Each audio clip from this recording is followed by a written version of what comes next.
জাতীয়তাবাদী প্রচার দলের সভাপতি মাহফুজ কবির মুক্তা বলেছেন, বিএনপি গণমানুষের দল এবং সাধারণ মানুষের পক্ষে সবসময় কাজ করে। বিএনপি গণমানুষের দল, বিএনপি সাধারণ মানুষের দল। বিএনপি রাজনীতির ভিত্তি হচ্ছে এদেশের সাধারণ নাগরিকবৃন্দ এবং জনগণ। আমরা জনগণের কাছে যাচ্ছি। আমরা নিশ্চয়ই জানি যে জনগণ সবসময় বিএনপির পক্ষে সমর্থন প্রকাশ করে। স্বাধীনতার পর যতগুলো সুষ্ঠু অবাধ নির্বাচন হয়েছে, সব নির্বাচনে বিএনপি সংখ্যাগরিষ্ঠ ভোটে নির্বাচিত হয়েছে। যখনই অবাধ সুষ্ঠু নিরপেক্ষ নির্বাচন হয় এদেশে, স্বাধীনতার পর যতগুলো সুষ্ঠু অবাধ নির্বাচন হয়েছে, সবগুলোই নির্বাচনে বিএনপি সংখ্যাগরিষ্ঠ ভোটে নির্বাচিত হয়েছে। কারণ এই দেশের জনগণ বিএনপিকে ভালোবাসে, এই দেশের জনগণ জাতীয়তাবাদের আদর্শকে ভালোবাসে। বৃহস্পতিবার 5 ফেব্রুয়ারি ঢাকা 17 আসনে জাতীয়তাবাদী প্রচার দলের উদ্যোগে নির্বাচনী প্রচারণা শেষে এক পথসভায় তিনি এসব কথা বলেন। আজকে এই ঢাকা 17 আসনের জনগণের সৌভাগ্য মনে করি।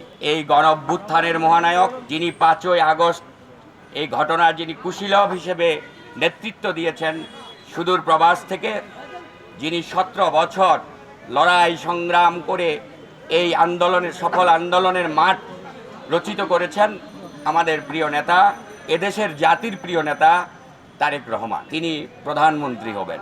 এর চেয়ে বড় সৌভাগ্য এই আসনের মানুষদের আর কিছু হতে পারে না। কারণ একজন প্রধানমন্ত্রী হলে সেখানে অবধারিত কিছু নির্দিষ্ট উন্নয়ন হয়ে থাকে, যেই সুযোগ সুবিধা এই অঞ্চলের মানুষ পাবে। তিনি আরো বলেন, অনেকে বিতর্ক সৃষ্টি করার চেষ্টা করছে। সম্প্রতি 17 আসনের একজন প্রার্থী বারবার তারেক রহমানের নাম উল্লেখ করছেন। এখানে অনেকেই বিভিন্নভাবে বিতর্ক করার সৃষ্টি করছেন। আমরা গত 2-1 দিন আগেও দেখেছি একজন প্রার্থী একটি ঘটনার পরিপ্রেক্ষিতে প্রায় 17 বার তারেক রহমানের নাম উচ্চারণ করেছেন। তিনি মনে ভুলে গেছেন তিনি একটি দলের প্রার্থী। তিনি তারেক রহমানের প্রতিদ্বন্দ্বী হিসেবে নিজেকে পরিচিত করে আসলে আইওয়াশ করতে চাচ্ছেন, নিজের অবস্থান যেটা আছে সেটাকে পরিষ্কার করতে চাচ্ছেন। তারেক রহমানের নাম উচ্চারণ করে তিনি নিজেকে প্রতিষ্ঠিত করতে চাচ্ছেন। আমরা নিন্দা জানাই।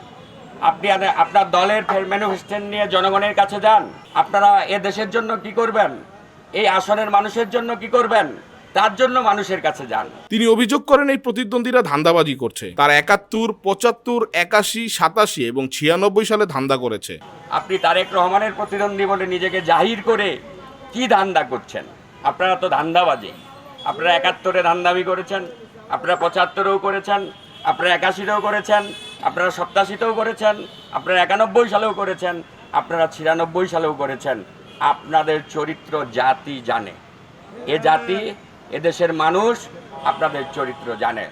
আপনাদের কোনো ভোটও নাই, আপনাদের কোনো জামানতও থাকবে না। অনেকে বলে তারা নাকি ক্ষমতার স্বপ্ন দেখছে। আমি বলি যে জাতীয় পার্টি যে এবার নির্বাচনে অংশগ্রহণ করছে, তাদের চেয়ে বেশি সিট পাবেন কিনা এটা ভাবেন। সেই ভোটও আপনাদের নাই। এদেশের মানুষ স্বাধীনতা বিরোধীদেরকে কখনো সমর্থন করে না। তিনি বলেন, গুলশান বনানীর মানুষ অত্যন্ত উচ্চশিক্ষিত। এরা বৈদেশিকভাবে বিভিন্ন দেশের সংস্কৃতির সাথে সংযুক্ত। গুলশান বনানীর মানুষ অত্যন্ত উচ্চশিক্ষিত এবং এরা বৈদেশিকভাবে বিভিন্ন দেশের বিভিন্ন রাষ্ট্রের সংস্কৃতির সাথে সংযুক্ত। আপনারা জানেন কি না জানি না, এই গুলশানেই অধিকাংশ সংস্কৃতি কর্মী, সাহিত্যিক, কবি এদের বসবাস। এরকম এই সোসাইটির মানুষ, এই অঞ্চলের মানুষ কখনোই এরকম একটি ধর্মান্ধ দলের পক্ষে থাকবে না। আমরা আশা করি যে তারেক রহমান বাংলাদেশের রেকর্ড ভোটে এই আসন থেকে নির্বাচিত হবেন। আমরা জনগণের কাছে যাচ্ছি, জনগণের কাছে এই বার্তা দিচ্ছি। আমাদের নেতা তারেক রহমান তিনি বলেছেন তিনি এই এলাকার জন্য একটি সুনির্দিষ্ট পরিকল্পনা করেছেন। তিনি সারা দেশের জন্যই পরিকল্পনা করেছেন। তিনি বলেছিলেন আই হ্যাভ প্ল্যান। তার একটা প্ল্যান আছে, তার একটা পরিকল্পনা আছে। নিশ্চয়ই সারা বাংলাদেশের যেমন একটা পরিকল্পনা আছে, ঢাকা 17 আসনকে নিয়েও তার সুনির্দিষ্ট পরিকল্পনা আছে। আমরা তার ম্যানিফেস্টোর মধ্যে সেগুলো লিপিবদ্ধ করেছি, তার প্রচারণায় সেগুলো উঠে আসছে। আমি আশা করি যে গুলশানের মানুষ তাকে নিষ্কণ্ঠভাবে ভোট দিয়ে, তাকে সেন্টারে গিয়ে সবাই ভোট দিয়ে তাকে জয়যুক্ত করবেন। আমরা যে আহ্বানটি জানাতে চাই, এই আজকে 17টি বছর পরে আমরা ভোট দেওয়ার সুযোগ পাচ্ছি, এই ভোটকে একটি বিতর্কিত করার অপচেষ্টা চলছে। তাই আপনারা সকাল সকাল সবাই ভোট কেন্দ্রে যাবেন এবং ধানের শীষের পক্ষে ভোট দিবেন। পাশাপাশি আমাদের জুলাই যে সনদ রয়েছে তার হায়ের পক্ষেও একটি ভোট দিবেন, যেটি আমাদের নেতা কিছুদিন আগেই বগুড়ার সিরাজগঞ্জের সমাবেশে তিনি বলেছেন। আপনারা ধানের শীষে একটি ভোট দিবেন আর হায়ে ভোট দিবেন, দিয়ে আমরা নতুন বাংলাদেশের ইনশাল্লাহ সূচনা করব।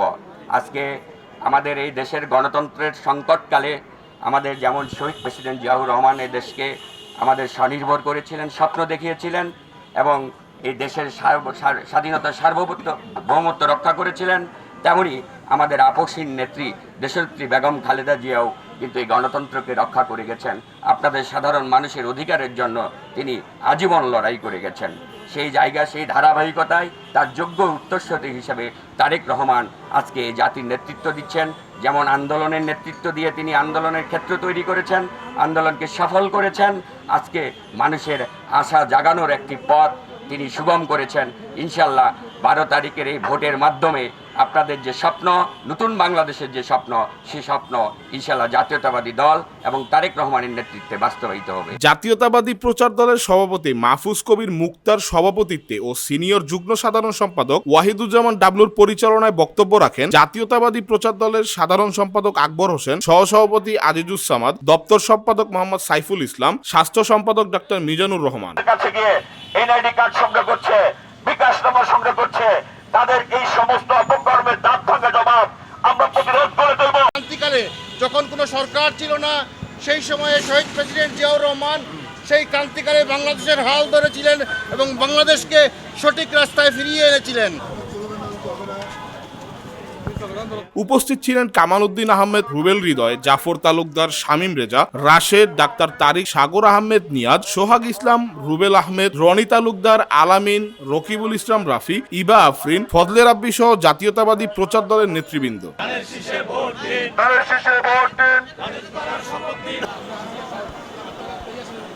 ডেস্ক রিপোর্ট, কাল প্রকাশ।